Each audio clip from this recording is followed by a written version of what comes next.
Trinidad and Tobago's Prime Minister denies his government in crisis after a senior minister is charged for fraud.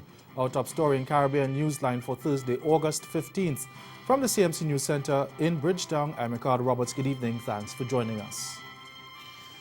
Prime Minister Dr. Keith Rowley has rejected claims that his People's National Movement (PNM) administration is facing a crisis after fired Public Administration Minister McDonald was slapped with 7 charges for a range of offences, including conspiracy to defraud government and misconduct in public office.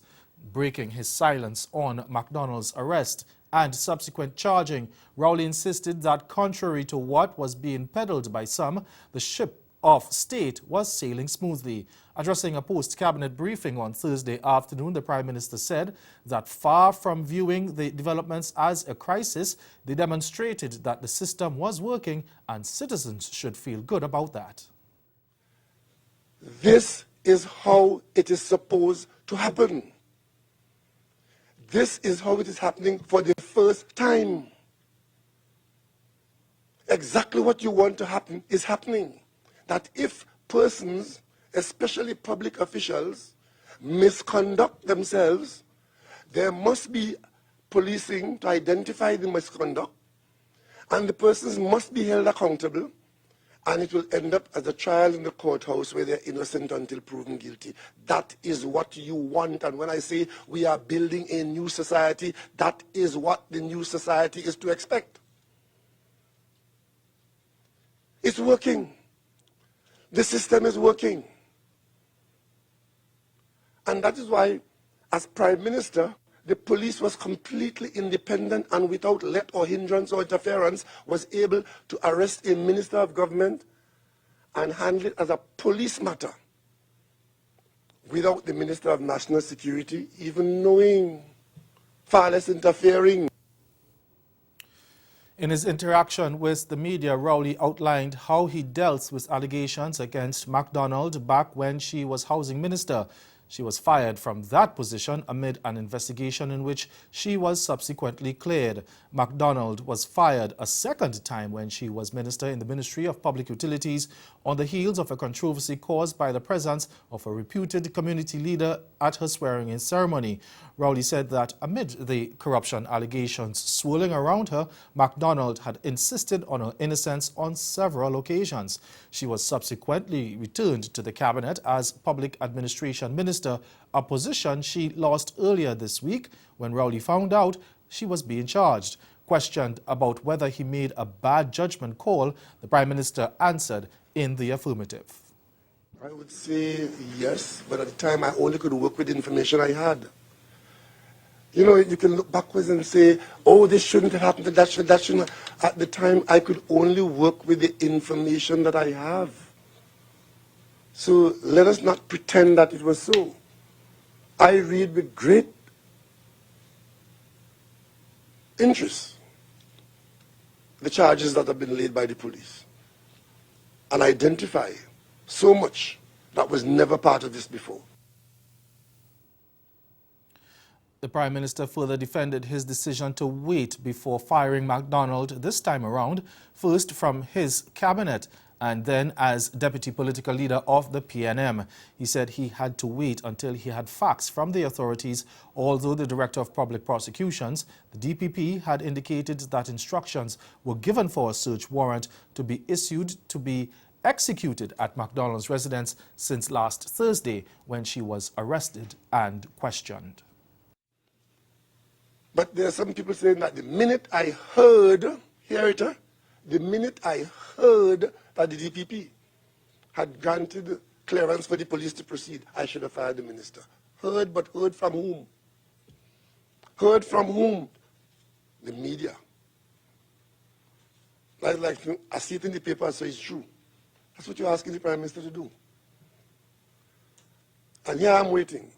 The first time I had any information on this matter from an official source came to me at about 10:30 on Sunday night. That was the first time an official told me, in my official capacity as Prime Minister of Trinidad and Tobago, that this minister, and the information I was getting then, wasn't that she was being questioned or she was being, that the minister is being charged. Charges were being written at that time. So for the first time, I now know exactly what the situation is. That's Sunday night. And by Monday morning, you in the media would know that by Monday morning, steps were taken to have the minister removed from the cabinet. Meantime, McDonald insists she will be vindicated. She made the declaration on Thursday afternoon after being released from the St. Clair Medical Center, where she has been since Monday, the day she was scheduled to appear in court to face her charges. As she left the medical facility, the former minister told reporters that she was confident her name would be cleared. McDonald was escorted by officers from the Court and Process Division to the Port of Spain Magistrates Court. Police then escorted her into the court, where she sat in a wheelchair and signed her $2 million TT bail bond, completing her bail arrangements. Bail had also been granted to McDonald's co-accused, her common-law husband, Michael Carew, former head of the National Commission for Self-Help, Edgar Zephyrin, and contractors Wayne Anthony and Victor McCurcrin. Opposition leader Barack Jagdeo is claiming a victory of sorts despite the High Court ruling that the house-to-house registration exercise being carried out by the Guyana Elections Commission, GECOM, is not unconstitutional or unlawful and can continue. On Wednesday, Acting Chief Justice Roxanne George Wiltshire ruled in a challenge brought by attorney Christopher Ram that while the exercise is not mandatory, there is nothing wrong with it. But she also made it clear that GECOM could not operate as if it is in a normal election cycle, and it should examine other options to validate the voters list, including a period of claim and objections. Now, the Chief Justice also stressed that GECOM cannot remove the names of persons from the National Register of Registrants, the NRR, or the official list of electors, or OLE. It's that part of the ruling that Jagdeo says supports the position of his party's People's Progressive Party, PPP, on the house-to-house registration. And she said that residency is not a qualifying requirement, and therefore the names of persons on the list, the NRR and OLE, cannot be removed unless deceased or become disqualified based on Article 159 of the Constitution. So what does this mean now? It means that the entire house-to-house exercise, as done so far, has been a complete waste of time and money, because they cannot remove people from the NRR who have already registered. The Chief Justice went on to say it would be unconstitutional for people who are already registered if they're removed because they reside in another jurisdiction or location within Guyana. The PPP is demanding that elections be held by September 18th, which is 3 months after the Caribbean Court of Justice validated the no-confidence motion that was passed against the coalition government last December. But the government is insisting that house-to-house registration is necessary to create a clean voters list for credible polls. Meanwhile, attorney Anil Nandalal has backed down from his plan to appeal the Chief Justice's ruling. He says the case achieved the major objective of preventing the removal of thousands of names from the National Register of Registrants. Immediately after the ruling, Nandalal had indicated he would be filing an appeal. But on Thursday, he said that after a more mature consideration of the Chief Justice's decision and after conferring with his client and other attorneys involved, there was a change of heart. But Nandalal stressed that decision could be reconsidered if appeals are filed by others involved in the case. Staying in Guyana now, Finance Minister Winston Jordan says the political uncertainty in Guyana has delayed the sale of the country's sugar estates. He said investors have not been showing any interest in purchasing because of utterances that any such transaction would be subject to review after elections. Now, Opposition leader Barak Jagdeo had said that if the PPP is elected, it will review agreements signed after December 21st, 2018, when the no confidence motion against the government was passed. Nobody is expressing interest when the opposition says we are going to review, sales and so on. And that happened in the past too, right? Where people pull out. They don't express interest, where that atmosphere is uncertainty, where you're suggesting that this review, which is another word for harassment, will take place. You're watching Caribbean Newsline. Coming up, concern that a new U.S. immigration policy will impact the Caribbean. That story and more after the break. Stay with us.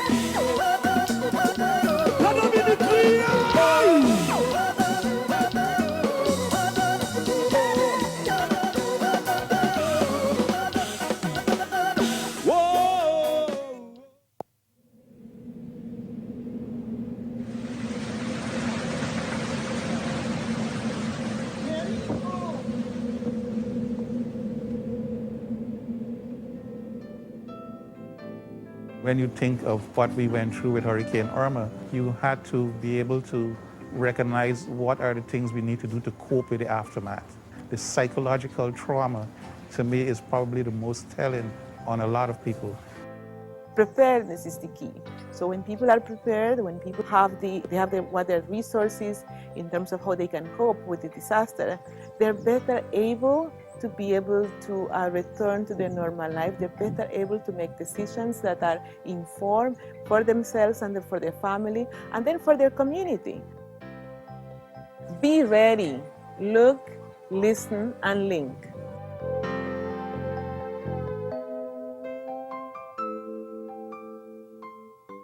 This is what Washington has become. They write their narrative. Right. They want people to believe, knowing that the truth is going to come out. Maybe 2 or 3 weeks later, or 2 months later, that the fact that maybe it not have the same impact. But isn't it leaving out information just as dangerous and corrupt as it is including it? My friend Chris Plant has the morning show here in D.C., and he says one of the most insidious powers of the media is not to cover a story.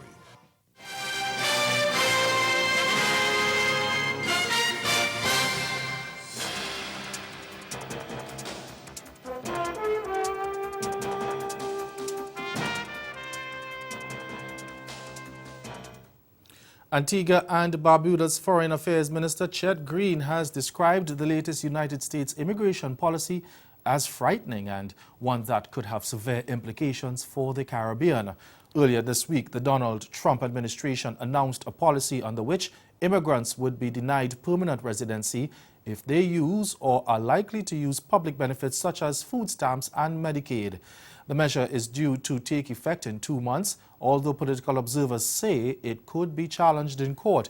Minister Green says the move is designed to force immigrants out of the system, and authorities in St. John's should be prepared in the event that Antiguans are forced to return home. The time has come with all of this new development that we have to really start looking at how do we prepare for the very likely, eventuality of Antiguans returning home in large numbers. How do we cater for them socially? How do we cater for them from the perspective of work, the workplace? How do we talk about the issue of health care?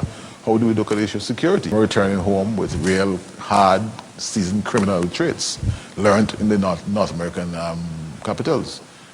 Do we have in our own space a police force, a military and paramilitary services that can deal with, respond to, and really deal with these guys who are coming with first world criminal standards?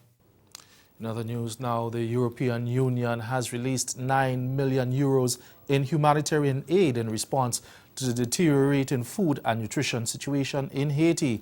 The EU says the funds will cover the basic and nutrition needs of more than 130,000 people living in the worst affected areas. Life-saving nutritional support will also be provided to over 5,000 children under 5 years old who are suffering from acute malnutrition. The humanitarian situation in Haiti has deteriorated in recent months due to the ongoing political crisis, social unrest, and gang violence. The Pan-American Health Organization, PAHO, on Thursday warned of a complex situation of dengue in Latin America and the Caribbean. The region is experiencing a new epidemic cycle of the disease after 2 years of low incidence. PAHO says there has been a notable increase in cases. The warning comes as the Ministry of Health in Belize investigates 2 maternal deaths that suspected to have been caused by dengue fever several weeks after an outbreak of the mosquito-borne illness was reported. Now, one of the women was a first-time mother who gave birth 3 weeks ago. Dr. Natalia Lajes Prada Bear is the maternal and child health technical advisor in the Ministry of Health. She says pregnant women and young children are particularly vulnerable to the disease. Maternal health is high on our agenda. So when cases like these occur, it's difficult not to digest. It is right now the outbreak of dengue. It's not occurring only in Belize. The entire Central American sub-region, in fact, 100 countries worldwide are experiencing the dengue outbreaks. Just to compare with Honduras, Honduras have 32,000 cases up to last week of dengue. And out of that, they recorded 57 deaths. And out of those 57 deaths, 75% are among children. So pregnant women also, or women who just deliver, still in the postpartum period, they have a higher risk of complications. And when we have so many different types of dengue circulating, it makes it a bit more difficult to manage. And ahead in Newsline Sport, despite the ODI series loss against India, the West Indies captain is looking at the silver lining. Stay with us. We'll be right back. Now we're ready to show the world. The opening ceremony of CaribFest 14 will be aired live on Friday, August 16th from 6:45 p.m.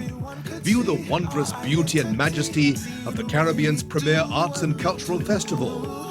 The best of Caribbean culture on full display at the Queen's Park Savannah Port of Spain, Friday, 16th August at 6:45 p.m. CaribFest 14 Trinidad and Tobago.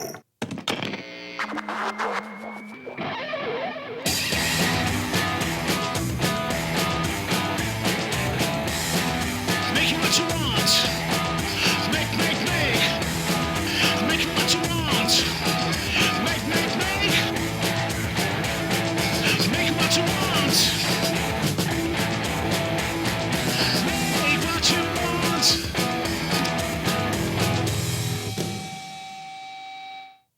As a small business owner, you have to make sure your technology is available and operational at all times.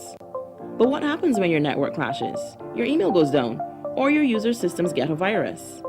You may try to fix the issue yourself, but you can end up making the problem a lot worse. At Digital Networking Solutions, we're more than just people who try to fix your computers. We monitor, maintain, and support your IT systems so that you can focus on growing your business to its fullest potential. When you sign up for one of our IT support plans, we get familiar with your IT environment beforehand, so we can manage it proactively as if it were our own. Your business deserves the best IT services available to ensure it functions to its maximum efficiency. So give us a try today. Email or call us, and we will give you a free network assessment to determine whether now is the time for your small business to adopt Digital Networking Solutions for a smoother, more reliable network experience. Hi, I'm Brittany Dixon, and you're watching Finding Fit. the show I pair up one client with two trainers. Trainer number one. Oh my gosh. It's about fitness, comedy, I can do this all day, drama. In future, we cannot be late. Inspirational stories, and so much more. You are gonna love it. You can catch Finding Fit prime time this fall on CaribVision.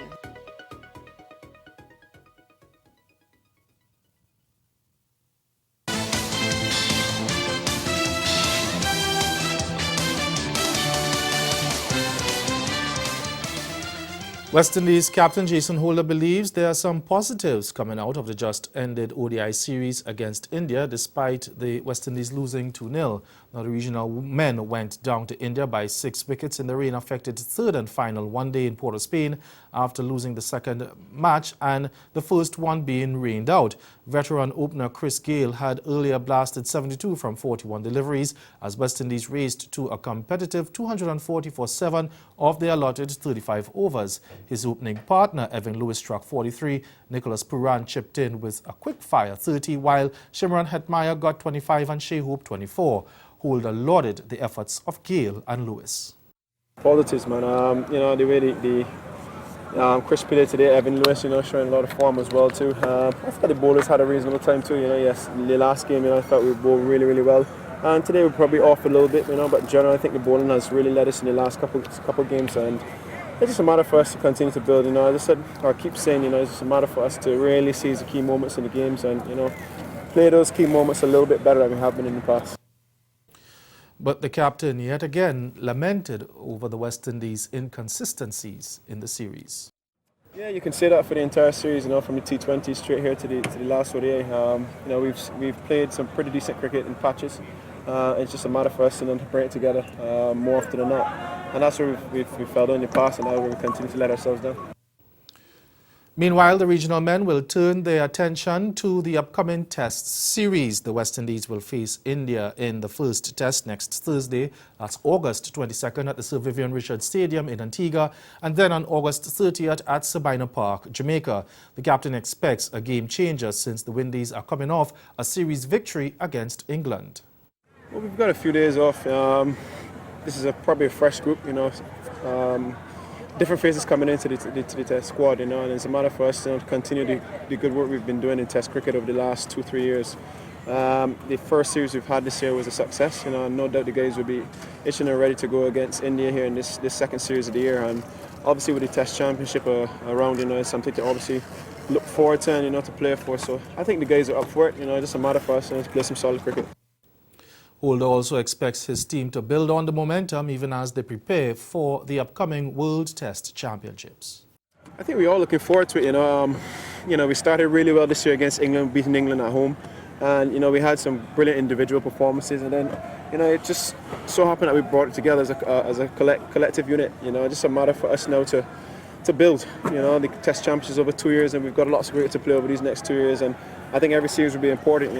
Each and every moment will be important in each series, and it's just a matter for us to really go out there and give it our all. Switching sports now, Jamaican analysts are keeping fingers crossed that the Athletics Association will pick 2 top sprinters to represent the country in the 400 meters at next month's World Championships in Doha. But there are concerns about their qualifying standards. TVJ's Denise Walters explains. Only national champion Dimish Gay and national record holder Roisin McDonald have met the World Championship qualifying standard of 45.30 in the men's 400 meters to date. Gay won the national championships with a season's best 44.83 seconds, while McDonald, who finished 4th, had already met the standard from the semi-final running 45.25. Terry Thomas, who finished 2nd in a personal best 45.47, and Javan Francis, who was 3rd in a season's best 45.60, still have until September 6 to do so. However, the J3's selection criteria as it stands says athletes must compete at the national championships, barring medical exemption, which is granted to athletes ranked or listed in the top 3 of their event globally. But the exempted athlete must prove their world ranking form prior to the final submission of the team. The flat 400 aside, 2 athletes who may gain selection to the men's mile relay pool are Akeem Bloomfield and Nathan Allen. Bloomfield, who ran the 200 meters at the trials, won the London Diamond League in 44.40 seconds, and Allen, who did not compete at the trials because of injury, finished third in 44.85 seconds. For TVJ Sports analyst Dwayne Extall, both need to be on that team. Akeem Bloomfield and Nathan Allen. Nathan recovering from injury, running well. Bloomfield running well as well. I think they should include those two. It may be up for debate, and it doesn't matter to me who wants to debate it. I think we send our strongest team regardless of what happened at the national championships. Another TVJ Sports analyst, Hubert Lawrence, is hoping Bloomfield gets an automatic qualification in the flat 400 through the Diamond League. You've got to carry a team, and let's see, the Diamond League goes to Birmingham on the weekend, and Akeem Bloomfield has won the London League. Let's suppose he wins the Birmingham League, qualifies for the Diamond League final and wins it, then he gets a straight line to Doha and to the team. However, he has question marks about Allen's fitness and sees another athlete in the relay pool. I think he got hurt before the trial, and so it's very difficult for him to get into the team this year unless he too wins the Diamond League final. So difficult. But in that team somewhere is Javon Francis, and even though his individual form is not compelling, he's a relay genius. And that's sports. Stay with us. We'll be right back.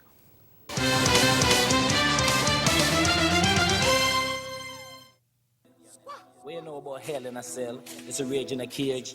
Gladiators them got words in the head, 'cause they done put pen to the page. And we now come sing with no violence, curse word when we done tend to the stage. So shout out the big man who put the whole thing together, put it down, elevate. Truth is, boy, I done been training. Touch stage and a dum plating. Swag tough, gotta raise your gazing. Lyric clean like I just done bathing. Nothing normal, this is ab. Hit my opponents with a jab. Punchline from the first line. Got Scuddy throwing up his hands. Leon and Juba about to dance. It's gonna be something special. We're gonna come together. It's a meeting of the island. There will never be a time like this one. We come to connect, share and invest. Turn the eyes of the world to CaribVision. Tell the cultures to come and bring the best. CaribVision 14.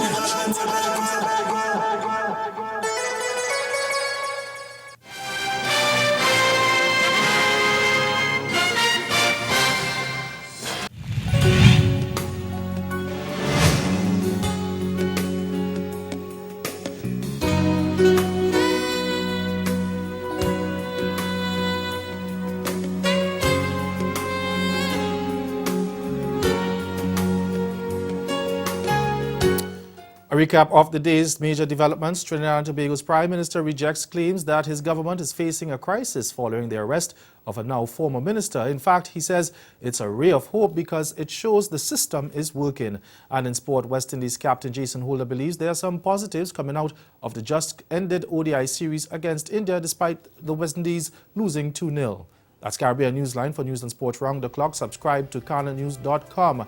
And for more of our programming, log on to CaribVision.tv and check out our YouTube channel. We'll be back here again tomorrow. But from all of us at CMC News, thank you for watching. Have yourselves a wonderful evening.